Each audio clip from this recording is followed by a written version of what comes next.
continues. صلي على النبي وتبسم. ده النبي تبسم وتبسم. ده النبي تبسم. اللهم صلي عليه. صلي على النبي وتبسم. ده النبي تبسم وتبسم. ده النبي تبسم. اللهم صلي عليه. Hey, don't you hate it when your cake or icing just doesn't come out right? Oh, all the time. It's so frustrating. Well, have you tried Wooden Spoon? It's a margarine specifically made for baking, and it creates perfect icing as well, every time. Really? That sounds amazing. Yeah, not only that, it's by the South African Cake Decorators Guild. And you know what else? When I use Wooden Spoon, it makes me feel like I'm baking with the pros. This cake is amazing. What's the secret ingredient? Wooden Spoon margarine, my friend. It's the magic to perfect baking every time. At Amina's Wonder Spice, we know that many of you already enjoy the pleasure of cooking with our 100% pure ginger and garlic. Our unique masala paste have created a new dimension and variety to your dishes.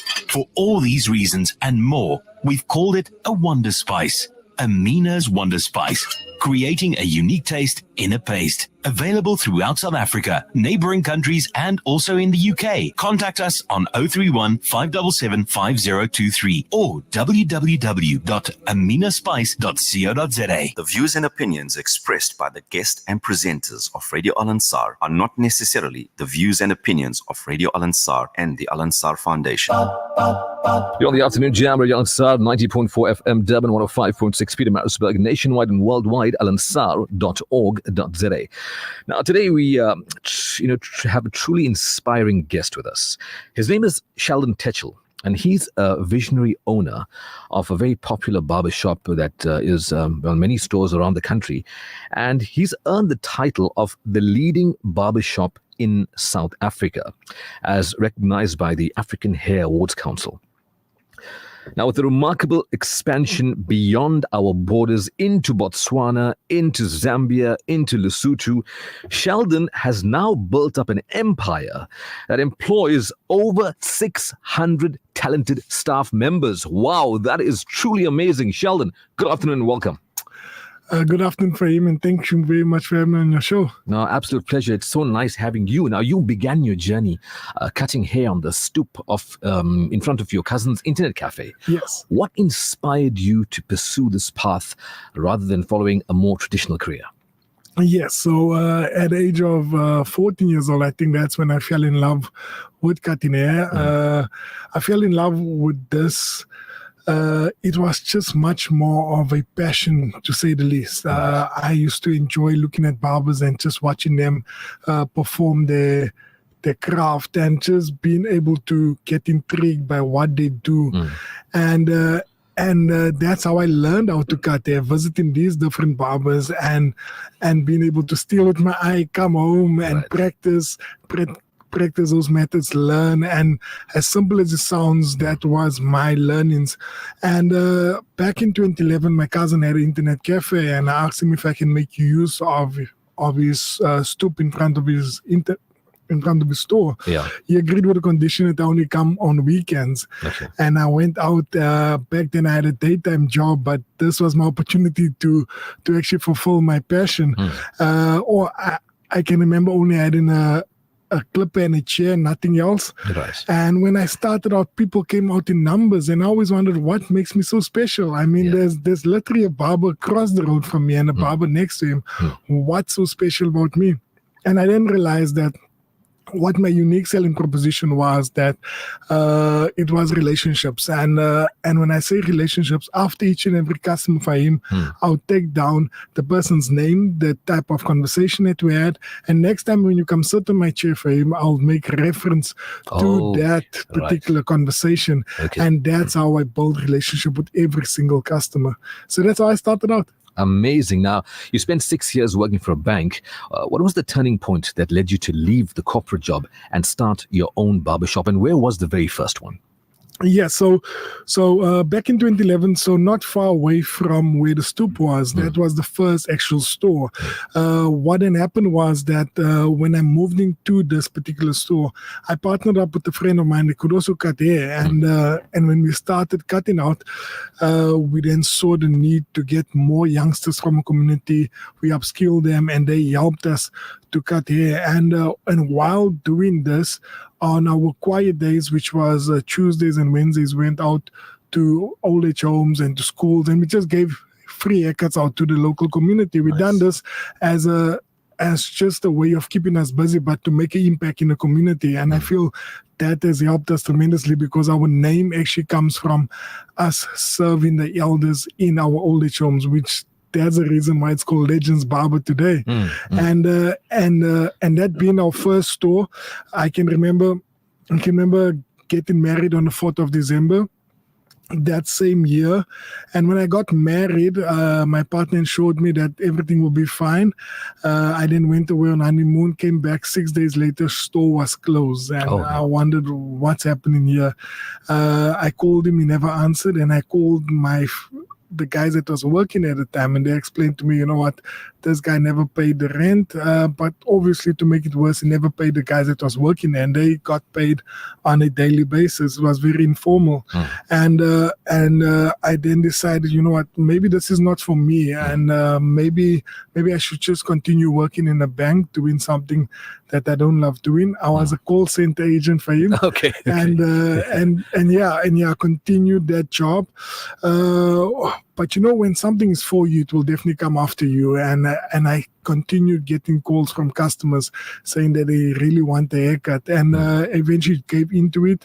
About 2014 is when we relaunched on the 26th of July 2014. So we relaunched Legends in El Dorado Park, and never looked back from there. A week later, I actually tendered my resignation at the bank, and basically just continued fulfilling my dream. How many stores do you have now around the country and across the borders? So currently we have 68 stores to be exact. That is quite something. 68 stores. Yes, 68 stores to be exact. And this is the stores are located in 5 different countries, which is South Africa, Namibia, Botswana, Lesotho, and South Africa, Namibia, Botswana, Lesotho. Yeah. What made you go across the borders to Namibia, Lesotho, Botswana, etc.? Yeah, so it started out with Botswana, and we saw the demand for it.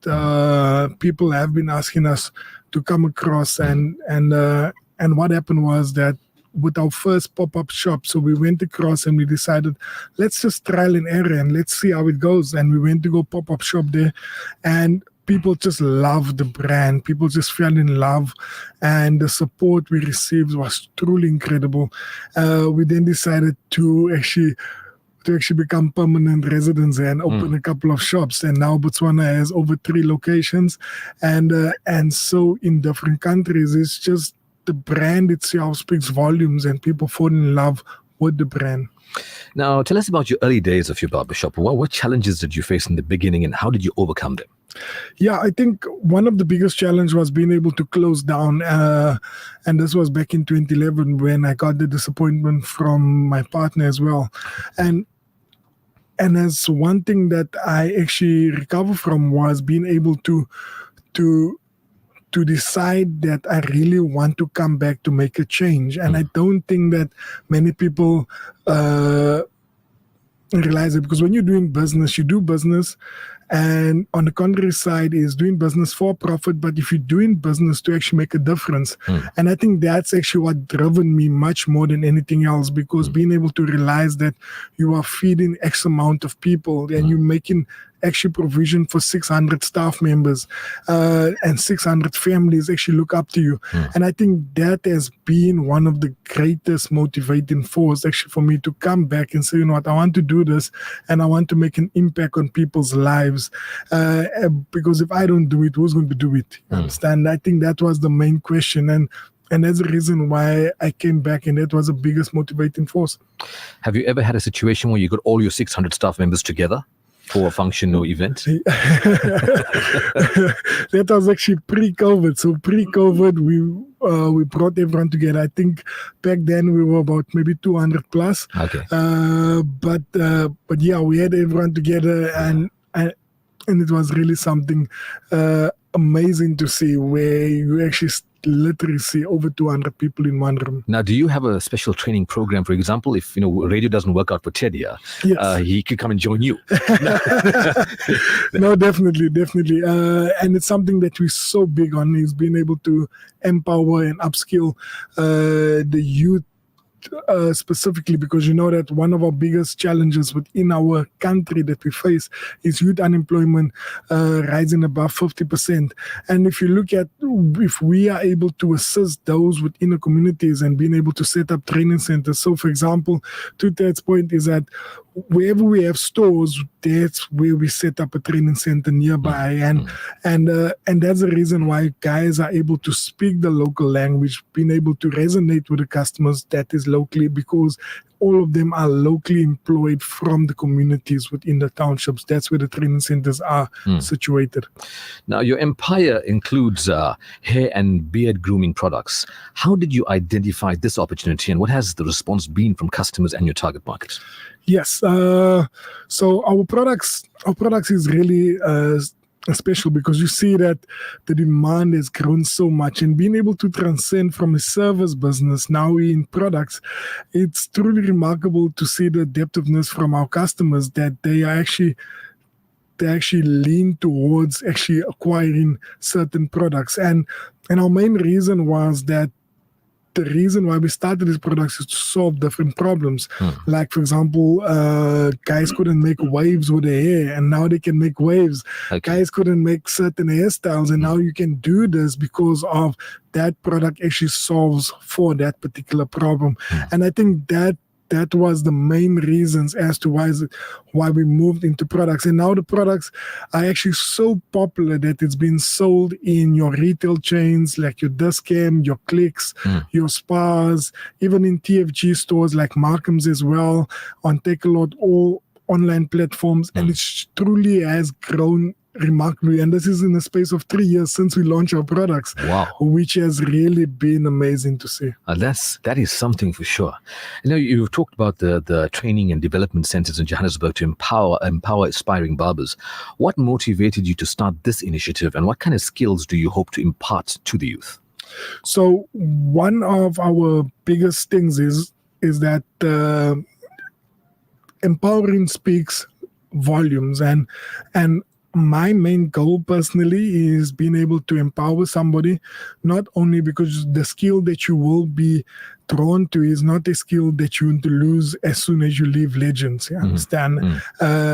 If we empower you to start your own business, to start your own barbershop, if we empower you to set up your own business, so you can be able to be the next Sheldon of our generation, so you can be that person that's speaking the voice out there. I think that would be the bigger picture moving forward, because that's exactly what you want to achieve, not only to give somebody employment, but also for them to be entrepreneurs of our generation. Sheldon, what are some of the most important lessons you've learned throughout your journey from cutting hair as a teenager to running a successful barbershop chain of 68 stores and 600 staff later? Wow. One of the most important lessons I've learned is that, where do I start? People. Treat people with kindness. I think that's one of the major things, and I think the Prophet also stands for that as well. If you treat people kind, you are then kindness will come to you. You understand? We just believe that in all forms and sectors, that people are the reason why we're here, and you coexist with people because people make us do what we do on a daily basis. Now, do you have any plans of extending your training and development center to Durban, perhaps? Yes, we do have training development centers in Durban. So we have two training development centers currently in Durban, which is in Durban CBD, and we have one in Pinetown as well. We also have another one opening in Pietermaritzburg soon. Sheldon, do you still cut hair? Not as much, not as much, but I would still love to practice my skills. Right. If I do get the chance. Yeah, you see, I was going to say, we want a haircut from you.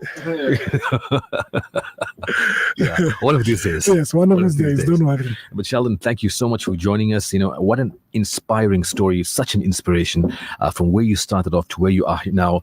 And there's still so much more to come. So we wish you all the best on your journey. And we hope to see you very soon again. Thank you very much. And thanks a lot for having me on the show, Fame. Absolute pleasure. That was Sheldon Tetchell joining us live here in studio, talking to us about his journey from starting being a barber on his cousin's stoop in front of his internet cafe in 2011, and now with 600 staff and 68 stores around the country and internationally as well. This is the Afternoon Jam. You're on Radio Al Ansar, 25 past 5.